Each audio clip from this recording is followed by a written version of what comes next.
স্টুডিওতে আছেন সহকর্মী মাহাদি ধ্রুব, যাচ্ছি তার কাছে। ধ্রুব, আপনাকে স্বাগত, ঈদের শুভেচ্ছা, ঈদ মোবারক।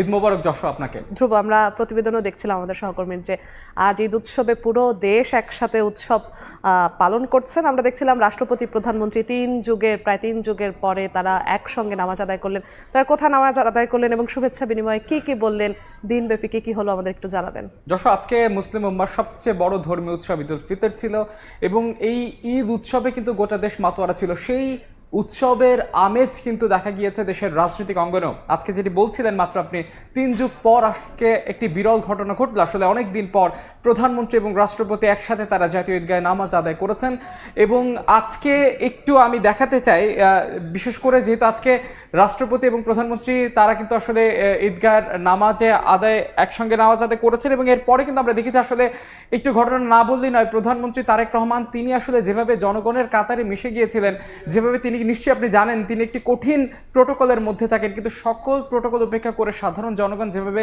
তার কাছে ছুটে আসছিলেন, আসলে বলাই যায় আসলে দীর্ঘ বহু বছর পর অর্থাৎ জনগণ তাদের নির্বাচিত প্রধানমন্ত্রী পেয়েছেন, সেই উচ্ছ্বাসটা আমরা জনগণের মধ্যে দেখেছি।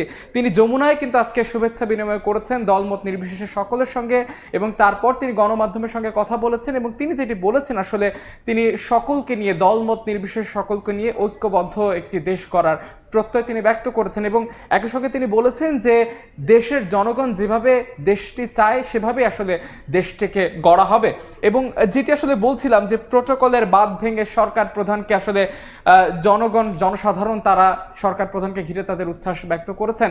আসলে প্রধানমন্ত্রী তারেক রহমানকে ঘিরে যে জনগণের আজকে যে উচ্ছ্বাসটি দেখা গিয়েছে, এটা আসলে রাজনীতির ময়দান অনেকটা বিরল, কারণ সরকার প্রধানের সাথে জনগণের যেই দূরত্বটা থাকে সেই দূরত্বটাকে এবং সকল প্রোটোকল উপেক্ষা করে জনগণ যেভাবে তার কাছে ছুটে আসছিলেন, উচ্ছ্বাস ব্যক্ত করেছিলেন, এছাড়া এক নতুন ঈদের আমেজ, নতুন এক চিত্র বাংলাদেশ দেখলো। আমরা দেখছিলাম যে সাধারণ মানুষ একসঙ্গে এক কাতারে সরকার প্রধানের সঙ্গে নামাজ পড়ার জন্য তারা সকাল থেকে জমায়েত হচ্ছিলেন এবং সেই মাঠের ময়দান ছাড়িয়ে কিন্তু রাস্তায়ও দেখা যাচ্ছিল অনেক অংশগ্রহণ, অনেক মানুষের নামাজ আদায়ের জন্য।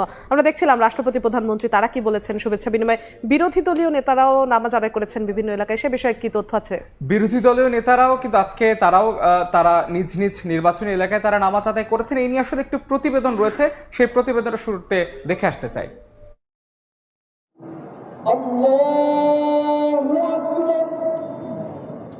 নিজ নিজ নির্বাচনী এলাকায় পবিত্র ঈদ উল ফিতরের নামাজ আদায় করেন বিরোধী দলীয় নেতা এবং জাতীয় সংসদের চিফ হুইপ।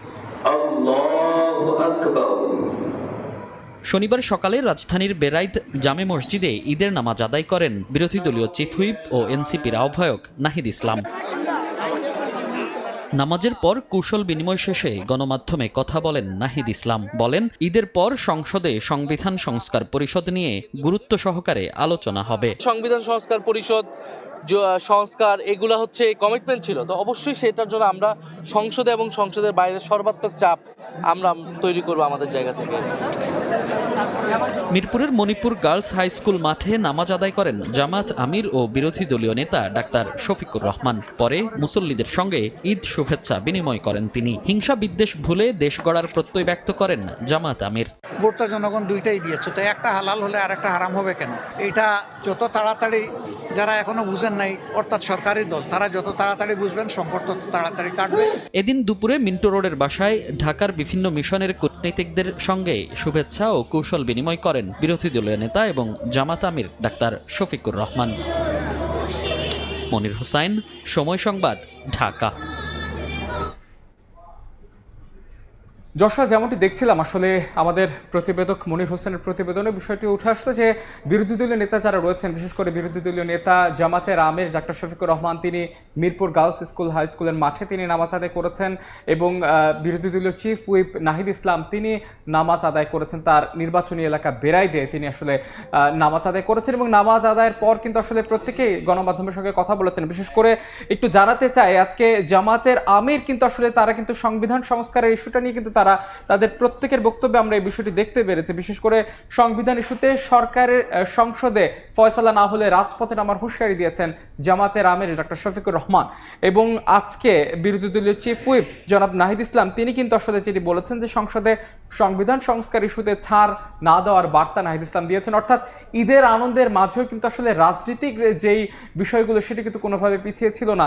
এই ঈদের আনন্দের মধ্যেও কিন্তু আসলে সংসদের বিষয়গুলো, সংস্কার ইস্যু নিয়ে তারা কিন্তু আসলে প্রত্যেকে, বিরোধী দলীয় যারা নেতা ছিলেন, বিশেষ করে ডক্টর শফিকুর রহমান এবং নাহিদ ইসলাম, প্রত্যেকে কিন্তু সংস্কার ইস্যু নিয়ে তারা কথা বলেছেন। তো এই ছিল যশোয়া আমার কাছে থাকা সব। ধ্রুব, আপনাকে ধন্যবাদ, আবারও ঈদের শুভেচ্ছা। আমাদের সঙ্গে স্টুডিওতে যুক্ত হয়েছিলেন সহকর্মী মাহাদি ধ্রুব।